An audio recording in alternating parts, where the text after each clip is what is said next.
오늘 전도서 1장 1절에서 11절까지 말씀을 보았습니다. 여러분, 우리가 알고 있기로는 전도서는 누가 썼을까?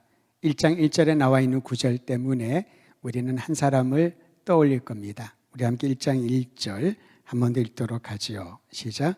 다윗의 아들 예루살렘 왕 전도자의 말씀이라.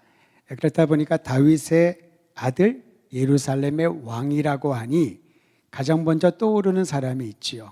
누가 떠오르시나요? 솔로몬. 대부분의 사람들이 그래서 전도서를 솔로몬이 썼다라고 말을 하고 거기에 대해서 크게 다른 설명을 하지는 않습니다. 그런데 한 가지 의아한 것은요, 솔로몬이 만약에 이 전도서를 썼다면은 그의 이름을 딱 알려주면은 얼마나 좋았을까요? 그런데 다윗의 아들 예루살렘의 왕 전도자라고 하는 독특한 단어를 써 놓았습니다. 그리고 전도서를 읽어보면요, 12장에 있는 내용 중에 솔로몬이 이 전도서를 썼다, 이 책을 썼다라는 내용은 나오지 않습니다. 그래서 학자들이 연구를 하기 시작을 했죠. 그러면 솔로몬이 아닌가? 아닐 수도 있겠는데 아니야, 그래서 솔로몬이 맞을 거야. 그런데 여러분, 이 전도자라고 하는 단어에 깊은 의미가 있고요, 힌트가 여기에 있습니다. 전도자로 묘사된 이 번역된 이 단어는 히브리어로 코헬렛이라고 합니다. 코헬렛. 그러면 외우기 쉬울 거예요.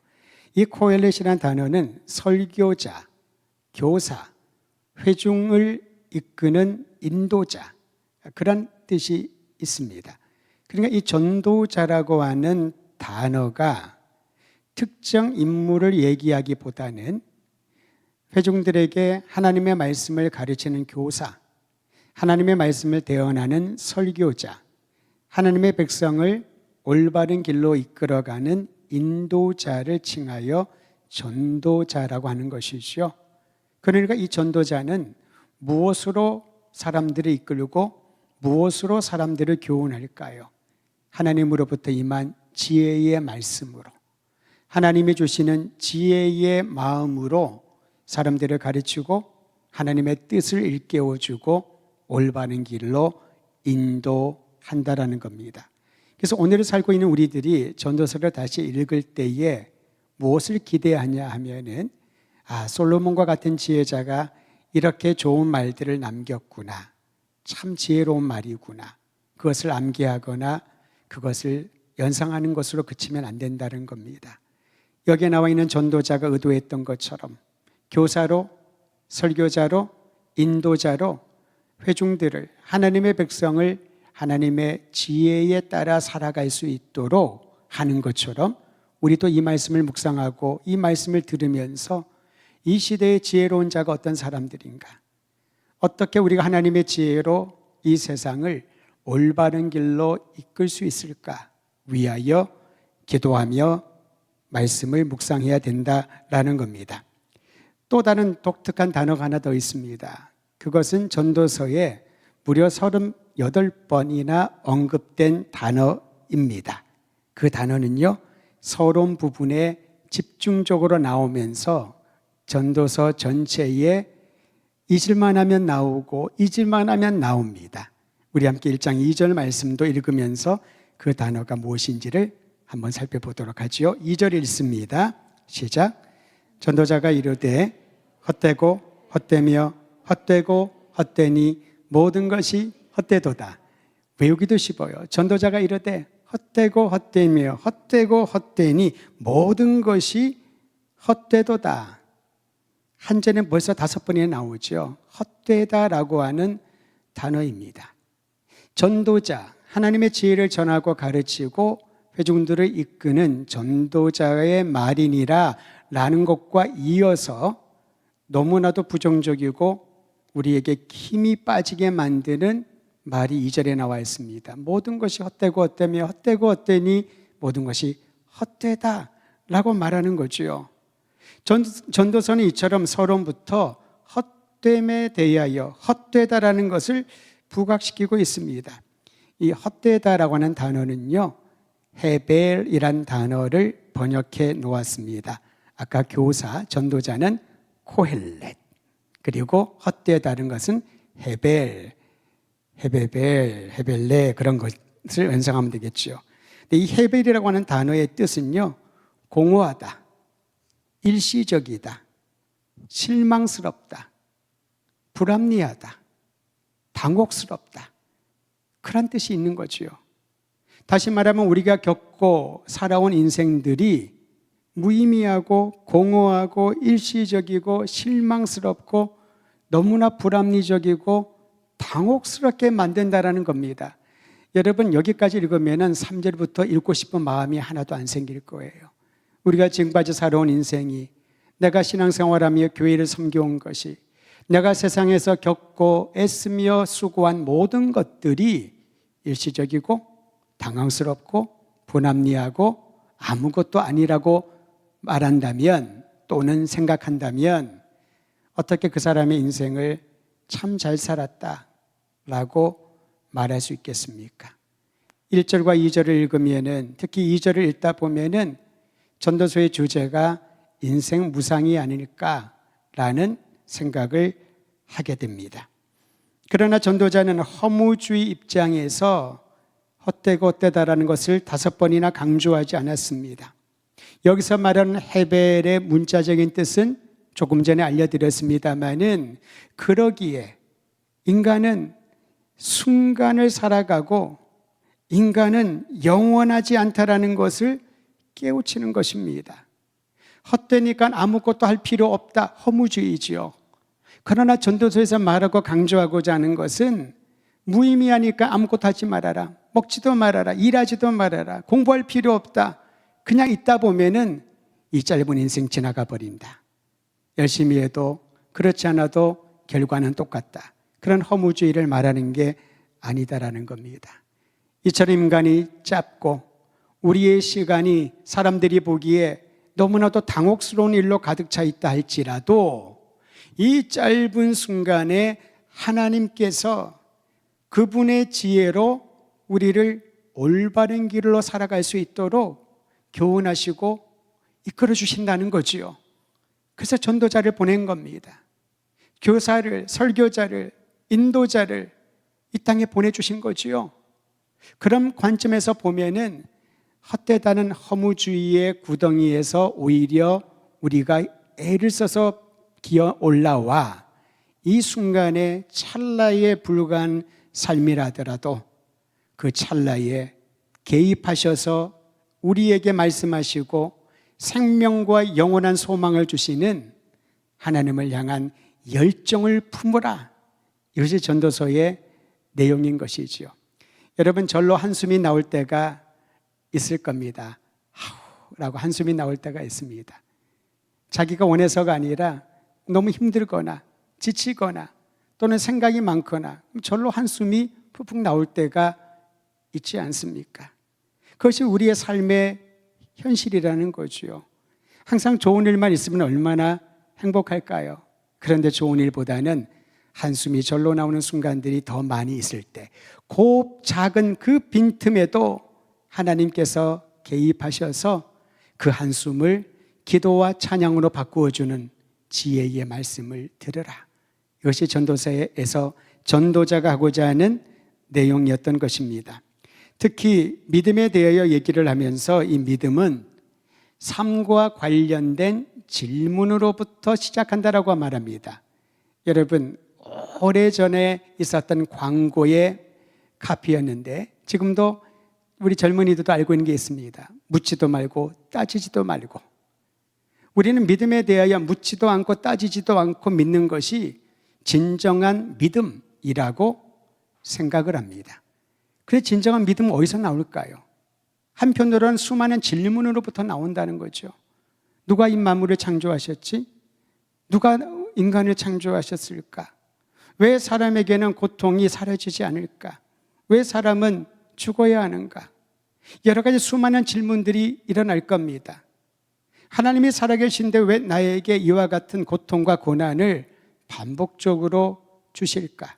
하나를 지나면 숨 쉴 틈을 주시면 좋을 텐데 숨이 턱에 차오를 때까지 왜 나만 이렇게 고통스러운 일을 겪어야 하는가?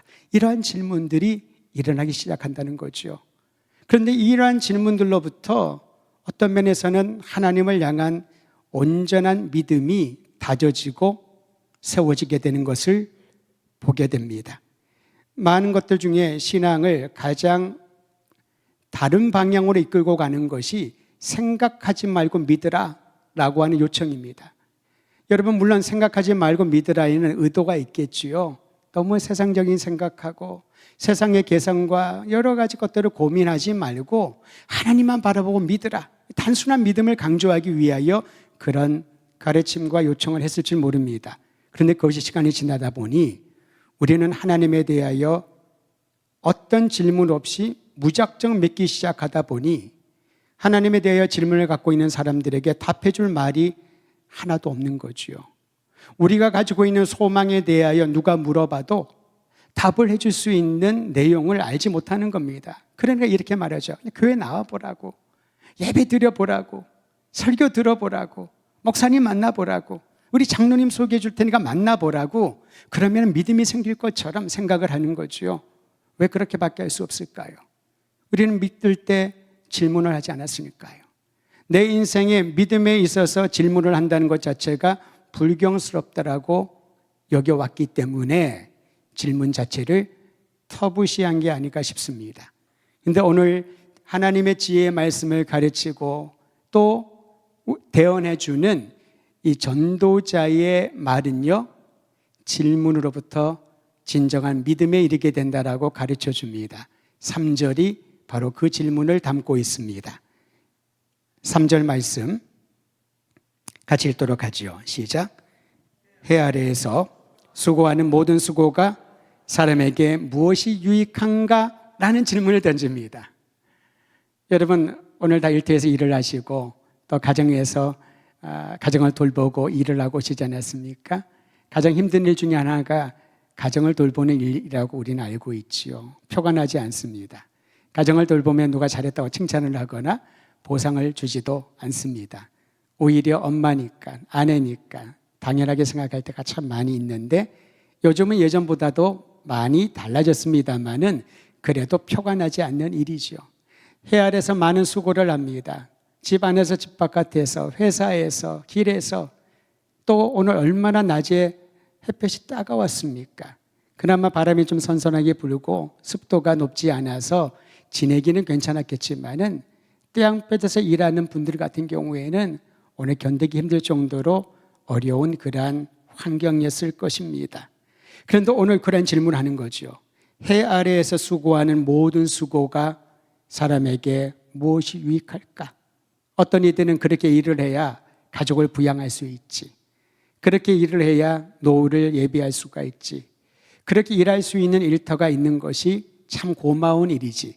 여러 가지 이유를 댈 것이지만은 전도자는 궁극적인 질문을 던지는 겁니다. 해 아래에서 수고하는 이 일이 반복되는데 1년을 하고 10년을 하고 평생을 그렇게 고생하고 수고한 것이 무엇이 유익한가라고 질문을 하는 겁니다. 자연의 순환처럼 반복되는 삶에서 어떠한 의미를 찾을 수 있을까라는 질문입니다. 사람이 열심히 일해서 많은 것들을 얻은들 그것이 나에게 무슨 소용이 있을까라는 질문입니다. 이전 세대 일은 속히 잊어버리지 않습니까? 장래일도 기억하다가 금방 잊어버리며 사라지는데 이와 같은 인생의 경험들이 나에게 그리고 이 세상에 무슨 의미가 있을까? 이러한 질문들을 3절 말씀에 담고 있는 것이지요. 내가 살아가는 인생이 무슨 의미가 있을까? 내가 겪고 있는 이 고통이 나에게 무슨 의미가 있을까? 내가 다른 사람들을 위하여 수고하고 헌신 봉사하는 이 일이 어떠한 의미를 주는가? 몇 년 전에 세상을 떠나신 박완서 소설가 선생님 여러분 기억하실 겁니다. 그분이 쓴 책 중에 도시의 흉년이라고 하는 책이 있는데요. 거기에 보면은 삶의 침체기가 사람에게 찾아오는데 누구나 찾아오지요. 삶의 침체기를 통하여 사람들은 정말 삶이 허무하구나, 속절없구나 이것을 깨달을 뿐이라고 탄식하는 내용이 있습니다. 이것이 우리 일반적인 생각이죠. 지내보니까 참 인생이 덧없구나, 무상하구나, 허무하구나. 다 지내고 보니까 좋았던 시절도 그렇지 않았던 시절도 그저 스쳐 지나가니 아무것도 아니구나. 그것을 깨닫게 된다라는 겁니다. 그런데 전도서는 그렇지 않다라는 것을 가르쳐 줍니다. 방금 읽은 2절 말씀을 보면은 그와 같다라고 같은 맥락으로 보여지지 않습니까? 모든 것이 헛되다라고, 돌아가 보니 모든 것이 의미가 없고 그저 인생 무상이구나 라고 단식하는 것처럼 보이는데 3절의 말씀은 질문을 통하여 우리 삶 가운데, 우리 역사 가운데 개입하시는 하나님의 뜻이 분명히 있다라는 것을 기대하며 나아가게 되는 것이지요. 그렇기 때문에 허무한 인생에 대한 질문이 생길 때마다 그것을 묻어두거나 이러한 질문들은 신앙이 없어서 그렇다라고 덮어주지 않기를 바랍니다. 오히려 내 삶에 대한 질문이 생길 때마다 전도서에서 지혜자가 들려주는 이 말씀을 다시 한번 듣고 마음에 새겨서 일어날 수 있는 순전한 믿음의 성장이 있게 되기를 간절히 소망합니다. 그 중에 몇 구절을 여러분과 함께 읽으려고 합니다. 자막으로 여러분에게 보여드릴 텐데요. 전도서 3장 11절 같은 목소리로 읽습니다. 앞에 나오죠. 시작. 하나님이 지으시되 때를 따라 아름답게 하셨고 또 사람들에게는 영원을 사모하는 마음을 주셨느니라. 그러나 하나님이 하시는 일의 시종을 사람으로 측량할 수 없게 하셨도다. 끝에 있는 구절을 보셔요. 하나님이 하시는 일을 우리는 알 수가 없습니다. 측량이 안 되는 거지요. 측량이 되고 헤아릴 수 있으면은 그것은 영원하신 하나님의 일이라고 보기에는 좀 의아하게 생각할 겁니다. 인간으로 하여금 하나님이 하시는 일을 측량하지 못할 정도로 무한하시고 영원하신 분인데, 그런데 하나님께서는 모든 것을 창조하시고 때를 따라 아름답게 하셨고요. 사람은 하나님의 일을 측량할 수 없지만은 한 가지 주신 게 있다는 겁니다. 뭘 주셨나요? 영원을 사모하는 마음. 한번 따라 하시죠. 영원을 사모하는 마음. 영생에 대한 마음, 갈급함을 주신 겁니다. 구원에 대한 열정과 갈급함을 주신 거지요. 지식으로 구원을 얻는 것이 아니라 우리를 구원하시고자 이 땅에 오신 하나님의 놀라운 계획을 통하여 영원을 사모하는 마음이 하나씩 하나씩 채워지는 은혜를 주신 거지요. 저는 우리 더드림교회 성도들이 하나님이 허락하신 영원을 사모하는 마음만큼은 날마다 뜨거워지고 깊어지기를 간절히 소망합니다. 그것이 우리가 살아날 수 있는 길인 거지요. 또 전도서 말씀에 보면요, 5장 10절에 지혜자가 들려주는 말이 있습니다. 같이 읽습니다. 시작. 은을 사랑하는 자는 은으로 만족하지 못하고 풍요를 사랑하는 자는 소득으로 만족하지 아니하나니 이것이 헛되도다. 그저께인가 신문 사설을 하나 보니까요, 그동안 금이 많이 올랐잖아요. 어디 금 좀 사셨습니까? 금 살 돈이 있어야 사지요. 근데 이제 금은 가격이 어느 정도까지 올라갔고 최대치로 갔고 곧 은값이 오를 것이다. 은에 투자를 하십시오. 뭐 그런 얘기들이 있는 거지요. 근데 성경은 뭐라고 말합니까? 너무 정확하게 말하지 않나요? 은을 사랑하는 자는 은으로 만족하지 못한다. 금을 사랑하는 자는 얼만큼의 금을 가져야 만족할까요? 만족하지 못한다는 거지요. 풍요를 사랑하는 자는 아무리 많은 소득을 얻어도 만족하지 아니하나니, 실제로 그런 사람을 봅니다.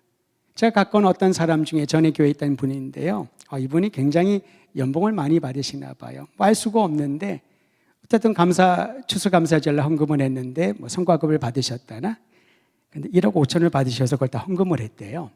목사님이 너무 감동하고 너무나도 좋아서 광고를 하시는 거예요. 이런 마음이 있다라고, 이런 마음이 있다라고.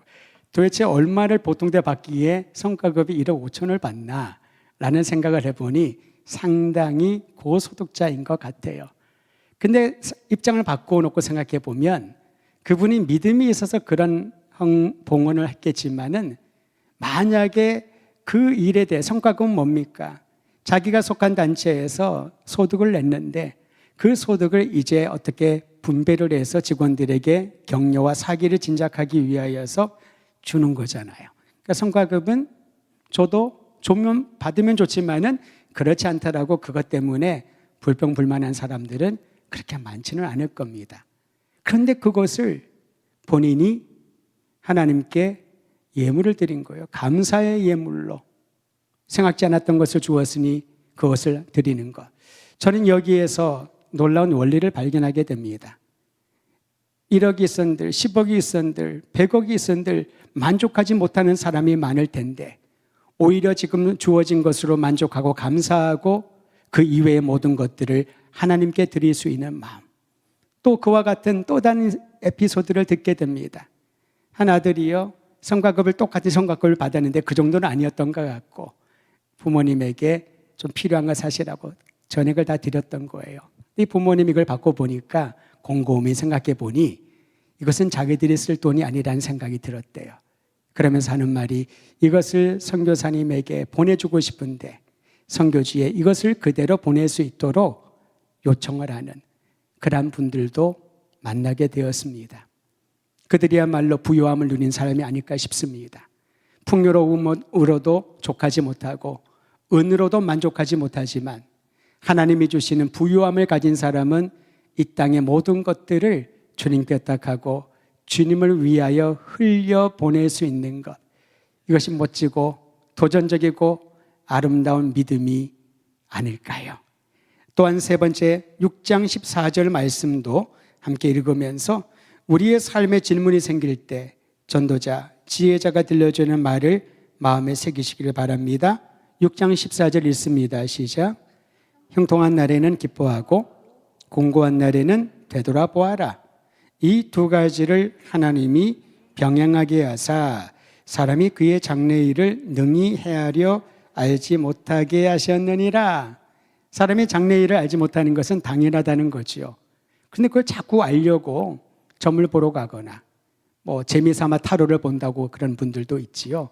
재미삼아 본다고 하지만은 실제로는 그 말에 그 타로점이나 그런 점쟁이의 말에 조금씩 마음이 뒤숭숭해질 것입니다. 혹여나 과거에 재미로 봤던 분이 있다면은 앞으로는 재미로도 보지 않기를 바랍니다. 왜냐하면 사람은 장래일을 알지 못하고 헤아리지 못하는 것이 당연한 것이지요. 그런데 하나님께서는 우리에게 형통한 날도 주시고 공고한 날, 이 두 가지를 병행하여 주신다는 겁니다. 좋은 날도 있고 그렇지 않은 날도 있고 슬픈 날이 있고 기쁜 날이 있고 이것을 병행하여 준다는 거죠. 형통한 날에는 기뻐하고 감사하고 공고한 날에는 되돌아보면서 혹여나 나의 실수가 아니었을까? 아니면 하나님은 나에게 가르쳐 주고자 하는 부분이 있지는 않았을까? 혹여나 내가 불신앙으로 이러한 일을 야기시킨 것은 아닐 것인가? 되돌아보는, 자기를 성찰하고 돌아보는 그러한 신앙의 도약을 주기 위하여 형통한 날과 공고한 날을 병행하여 주셨다라는 것입니다. 사랑하는 성도 여러분, 왜 나만 공고한 날만 주시나요? 거기에 묻혀 있으면은 하나님이 형통한 날을 병행하여 주시더라도 그것이 형통한 때인지 하나님이 주신 복인지를 알지 못하게 된다는 겁니다. 그럴 때마다 이 지혜자의 말을 다시 한번 마음에 새기십시오. 6장 14절 형통한 날에는 기뻐하고 공고한 날에는 되돌아 보아라. 한 절만 더 보도록 할까요? 전도서의 마지막 부분에 있는 내용입니다. 12장 13절 같이 읽도록 합니다. 시작. 일의 결국을 다 들었으니 하나님을 경외하고 그의 명령들을 지킬지어다. 이것이 모든 사람의 본분이니라. 아멘. 여러분, 우리가 조금 전 읽었던 것처럼 전도자가 이르되 헛되고 헛되며 헛되고 헛되니 모든 것이 헛되도다. 우리의 인생을 보면, 우리의 경험을 보면은 당혹스러운 일들이 참 많았구나 라고 말할 수 있다는 겁니다.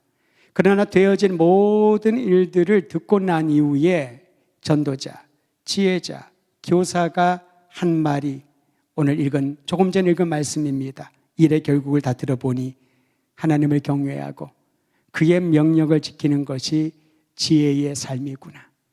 하나님의 살아계심을 믿고 그분의 뜻에 순종하며 한 걸음 한 걸음 뒤따라가는 것이 참으로 우리가 올바른 길을 가며 살아갈 길이구나. 이것이 사람의 본분이다라는 사실을 깨닫게 되는 것입니다. 이 세상에 사는 누구도 완벽한 사람은 없습니다. 본인이 자신을 보면 더 잘 알겠지요.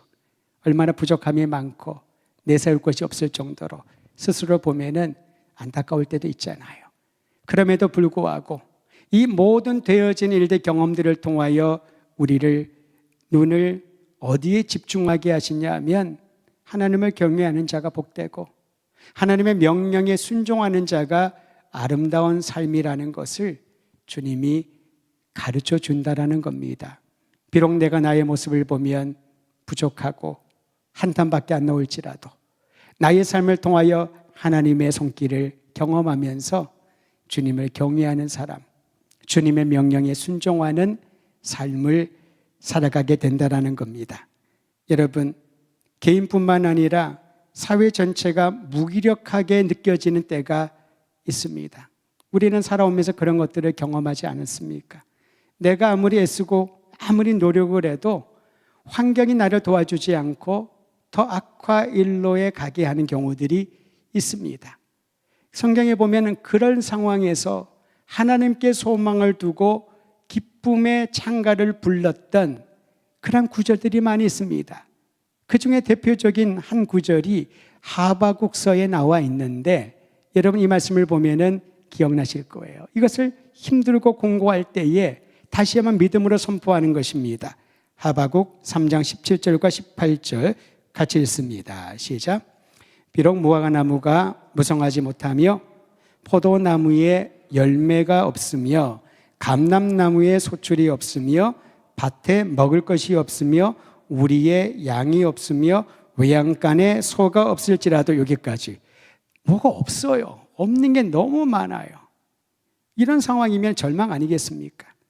하바국 선지자가 사역을 했던 그 시대가 유다 멸망 직전이었거든요. 북이스라엘은 아수르에 이미 멸망하였고 이제 유다도 지금 조짐이 세계의 패권이 아수르에서 바벨론으로 넘어가며 위태위태한 상황 가운데 있을 때 유다의 왕들은 엉망진창이고요.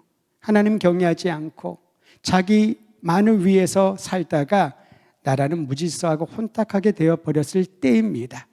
그것을 하박국은 그렇게 표현한 겁니다. 무화과나무가 무성하지 않고 열매도 없고 감람나무에 소출도 없고 밭에 가서 먹을 것을 찾으니 먹을 게 하나도 없고 우리에 있어야 될 양도 없고 외양간에 소도 없답니다. 있는 게 없어요. 그러면 죽는 날밖에 기다릴 게 없죠. 바로 그때 선지자는 무엇을 외쳤습니까? 그 다음 읽습니다. 시작. 나는 여호와로 말미암아 즐거워하며 나의 구원의 하나님으로 말미암아 기뻐하리로다. 아멘. 즐거움과 기쁨의 근원이 어딘지를 하박국은 노래했던 거지요. 이리 가도 없고 저리 가도 없고 위로도 없고 격려도 없고 용기도 찾을 수가 없고 미래도 보이지 않고 우리가 그러지 않습니까? 여기는 안 돼. 뭐도 없어. 뭐도 없어. 뭐도 없어. 뭐도 안 돼. 그러면서 뭔가 있는 사람들을 보면서 부러워하기만 하고 자신을 보면은 없다는 사실에 상대적인 열등감을 느끼게 되고 그런데 바로 그때 하박국 선지자는 하나님을 보았던 겁니다. 나는 여호와로 즐거워하며 구원의 하나님으로 인하여 기뻐하리로다. 이게 바로 믿음인 거죠. 사실 전반부에 보면은 질문이 생기지 않겠습니까? 하나님, 우리는 선택받은 백성인데 우리에게 주님이 주신 약속이 있는데 왜 이렇게 사회가 질서가 없을까요? 왜 경제가 이렇게 어려울까요? 왜 지도자들이 이렇게 타락하고 자기밖에 모르고 사회 전역에서 안정이라고 하는 것은 찾아볼 수가 없을까요? 그런데 그는 그 순간에 그런 질문을 하면서 믿음이 더욱더 굳건해지는 것을 경험하게 됩니다. 어떻게요? 하나님을 바라보며 하나님을 만났더니 그분이 구원의 주님이시요. 비록 고난이 있을지라도 이 고난은 우리가 헤아릴 수 없는 측량할 수 없는 고난이 있을지라도 이 고난은 하나님의 손에 담겨 있는 수단에 불과하지 그것은 영원하지 않다라는 겁니다. 나라를 위하여, 가정을 위하여, 우리가 교회의 부흥과 다음 세대 영적 부흥을 위하여 기도하고 있지 않습니까? 근데 그 기도할 때에 현재에 보이지 않는 것 때문에 한탄하고 그 한탄이 그저 내 입에 붙어 있는 입술의 습관이 되어버린다면은 하나님의 가시는 위를 보지 못할 겁니다.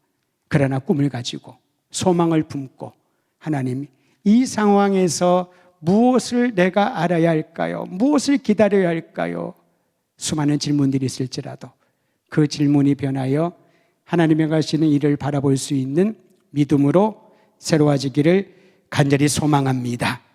삶에 대한 질문은 맹목적이고 무의미한 믿음에서 벗어나게 합니다. 내가 겪고 있는 환난과 역경의 의미를 알지 못하여 질문이 생길 수 있습니다. 쳇바퀴처럼 반복되는 삶 가운데 무기력을 느낄 수 있습니다. 아무리 생각해도 이해할 수 없는 일을 겪으면은 질문이 생길 수 있습니다. 그러나 그 현장에도 하나님의 영원한 뜻은 진행되고 있음을 신뢰하고 하나님의 지혜를 찾고 하나님의 지혜로 주님께서 행하시는 일들을 기뻐하며 선포하는 굳건한 믿음이 우리 모든 성도들 안에 더드림의 가족들 안에 임하기를 간절히 소망합니다.